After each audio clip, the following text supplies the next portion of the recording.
औरंगाबाद के नगर भवन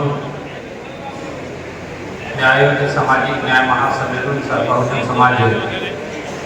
बहुजन संवाद कार्यक्रम में उपस्थित आज के उद्घाटनकर्ता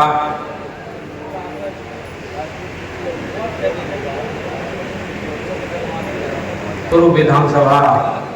अध्यक्ष आदरणीय उदय नारायण चौधरी साहब, हम लोगों के बीच यहाँ पर उपस्थित पूर्व मंत्री आदरणीय सुरेश पासवान जी, आज के मुख्य वक्ता के रूप में हम लोगों के बीच अभी थोड़े ही देर में उपस्थित होने जा रहे हैं आदरणीय लक्ष्मण यादव जी,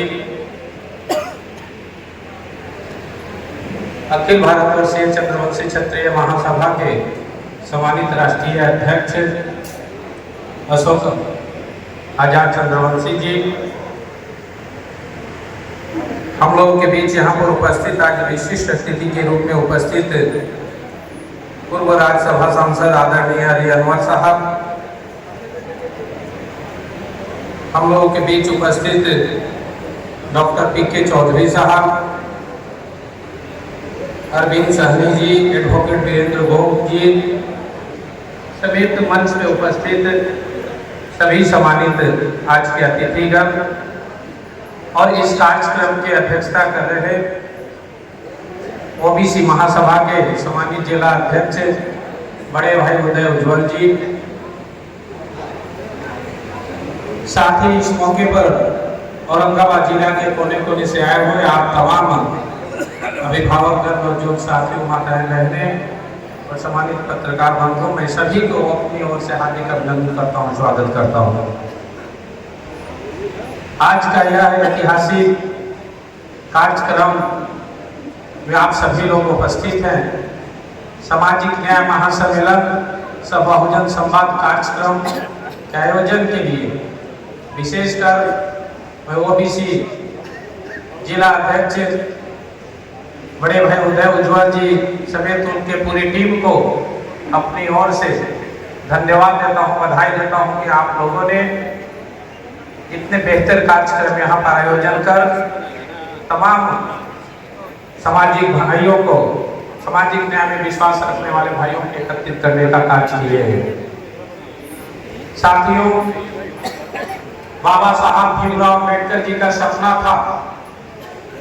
कि हमारे समाज में सभी के साथ न्याय हो, और उसी सामाजिक न्याय की सोच के साथ डॉक्टर भीमराव अम्बेडकर जी ने भारत का संविधान बनाया। भारत का संविधान को आज जिस तरीके से लगातार तोड़ने मरोड़ने का प्रयास किया जा रहा है, हमेशा छेड़छाड़ करने का प्रयास किया जा रहा है, वो चिंतनीय विषय है। हम तमाम लोगों को इस बात को समझना होगा, जागना होगा, ताकि जो बाबा साहब भीमराव अम्बेडकर साहब का जो सपना था उसको हम लोग पूरा कर सकते हैं। मैं उन बाबा साहब भीमराव अम्बेडकर साहब, बीपी मंडल जी, कर्पूरी ठाकुर साहब समेत तमाम महापुरुषों को नमन करता हूँ, जिन्होंने सामाजिक न्याय का सपना देख करके अपना जीवन संघर्ष किए और हम लोगों को आज इस मोड़ तक ला करके खड़ा किए हैं। अब आगे की कड़ी, आगे की रास्ता बनाने का कार्य हम तमाम लोगों के कंधे पे है। इसलिए आप लोगों को जानने की जरूरत है, समझने की जरूरत है। आज समाज में हम लोग भिन्न भिन्न यहाँ पर जनप्रतिनिधि भिन्न भिन्न पोस्ट पर हमारे बीच के लोग बैठे हैं। हम तमाम लोगों को चिंतन करने की जरूरत है कि हम जिस जगह पर हैं, जिस क्षेत्र में जहाँ पर भी हैं, वहाँ पर सामाजिक न्याय को ध्यान में रखते हुए अपने समाज के अंतिम पंक्ति में खड़े अंतिम व्यक्ति को भी हाथ से हाथ पकड़ करके आगे लाने का कार्य करें, तभी सामाजिक न्याय का सही सपना पूरा होगा। आज हम लोगों के बीच बहुत से अतिथि और मुख्य वक्तागण उपस्थित हैं। मैं अभी बीच में नगर निकाय की चुनाव यहाँ पर हो रहा था बिहार प्रदेश में, उस समय आरक्षण को बिल्कुल समाप्त कर दिया गया और उस समय में इस जिले में जन आक्रोश के माध्यम से इसका आवाज जब उठाया था तो उस समय भी ओबीसी पूरे मोर्चा के सारे लोग इसमें सम्मिलित हुए थे और हम तमाम लोग पूरे प्रदेश भर में जब संघर्ष किए, हमारे माननीय नेतागण इसमें सहयोग किए, आवाज उठाए, उसका नतीजा रहा कि पुनः जा करके जो अधिकार में कटौती हो रहा था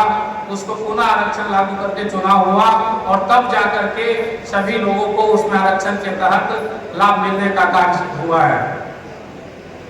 आरक्षण हम लोगों को जिस तरीके से भी जातीय जनगणना की मुद्दा इस बिहार में चला, पूरे देश लेवल पर आखिर सरकार क्यों नहीं जातीय जनगणना करवाने के पक्ष में है, आर्थिक जनगणना करवाने के पक्ष में है, ये समझने की दरकार है।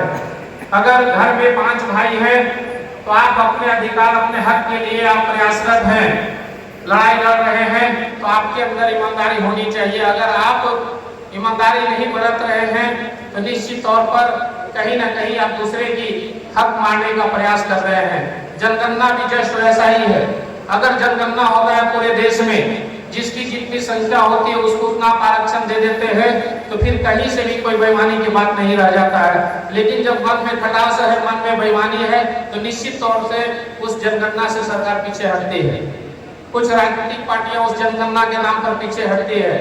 तो इसलिए हम लोगों को एक आवाज बन के आने की जरूरत है, आगे बढ़ने की जरूरत है और सबसे जरूरी चीज है कि हम लोगों को एक गुच्छे में,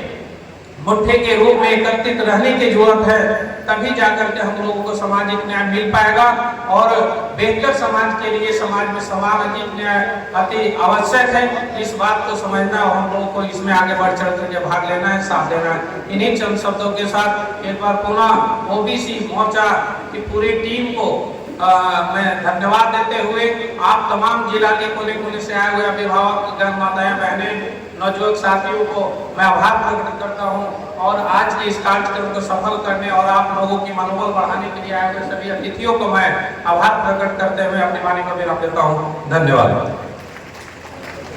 धन्यवाद प्रभु साहब।